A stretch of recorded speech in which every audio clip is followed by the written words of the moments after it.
procès dans l'affaire, le procureur contre Bosco Ntaganda a repris le mardi 15 septembre 2015 devant la chambre de première instance 6 de la Cour pénale internationale, qui est composée de M. le juge Robert Fremer, juge président, Mme la juge Kuniko Ozaki et M. le juge Chang Ho-chung, avec le témoignage du premier témoin à charge, le témoin 805.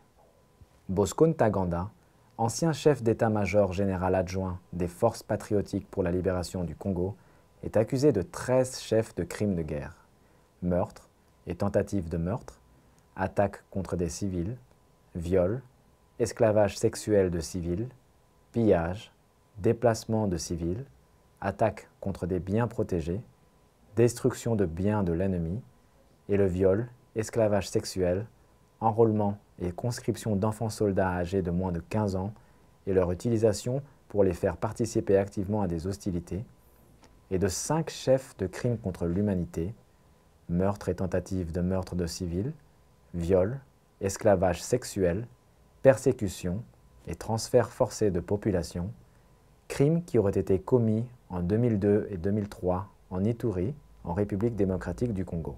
Bénéficiant de mesures de protection, telles que l'usage d'un pseudonyme, la distorsion de son image et l'altération de sa voix, le témoin s'est exprimé en audience publique avec plusieurs passages à huis clos partiel afin d'éviter toute identification lors de sa déposition.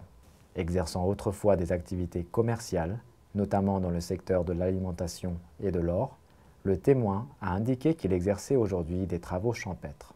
Répondant aux questions d'Eric Iverson, substitut du procureur, le témoin a évoqué qu'alors qu'il se trouvait dans la communauté de Yedi, il aurait entendu des crépitements d'armes lourdes et observé la fuite de personnes d'origine ethnique Lendu, Nandé et Lessé en provenance de Mongwalu.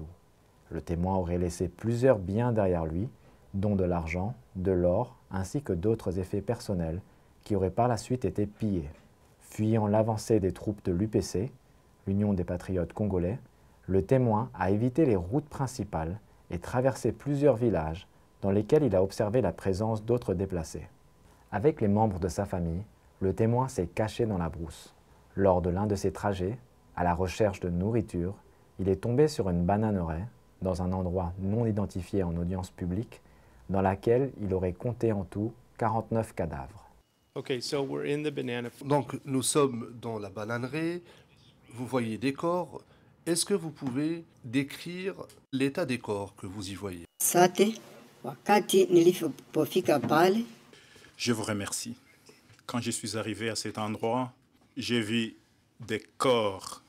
Parmi ces corps, il y en avait qui étaient ligotés au niveau des bras. Et il y avait des corps qui étaient restés en sous-vêtements. Et les têtes des corps étaient écrasées par des pilons.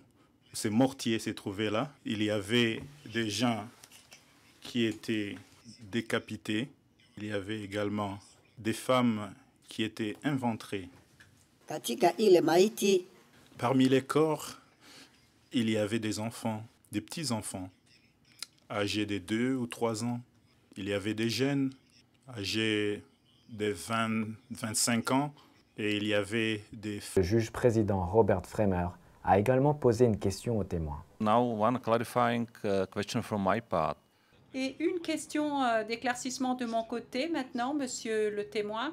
Monsieur le témoin, parmi les cadavres, est-ce que vous avez vu des personnes portant des uniformes ou des personnes portant des armes, quelles qu'elles soient?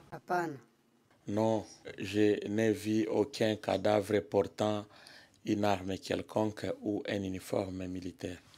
Répondant aux questions du représentant légal des victimes, Maître Dmitro Souprun, qui représente 1851 victimes d'attaques dans cette affaire, le témoin 805 a déclaré que lui-même et sa famille avaient beaucoup souffert en vivant dans la brousse et qu'il avait perdu son commerce. Quand j'ai vu ces cadavres, j'ai été traumatisé parce que j'ai vu la manière dans laquelle ces personnes ont été tuées n'était pas bonne.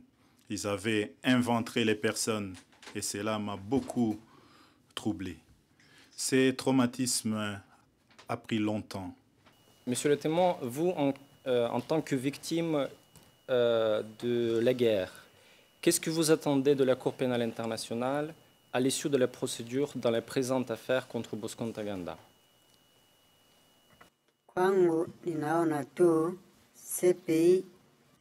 Pour moi, j'aimerais que la Cour pénale internationale puisse procéder à la réparation de ce qui s'est passé.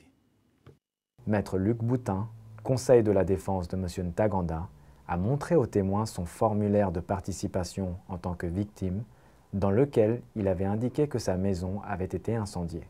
Aujourd'hui, le témoin a cependant affirmé que les tôles de sa maison avaient été prises, mais que les murs étaient restés et que la maison n'avait pas été incendiée.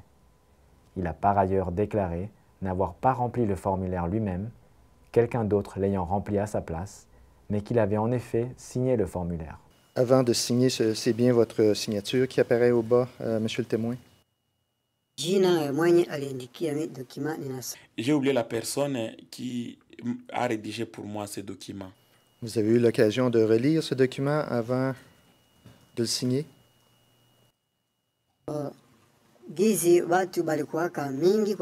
Il y avait plusieurs personnes qui demandaient la participation et sur ce document, il est écrit « demande de participation ».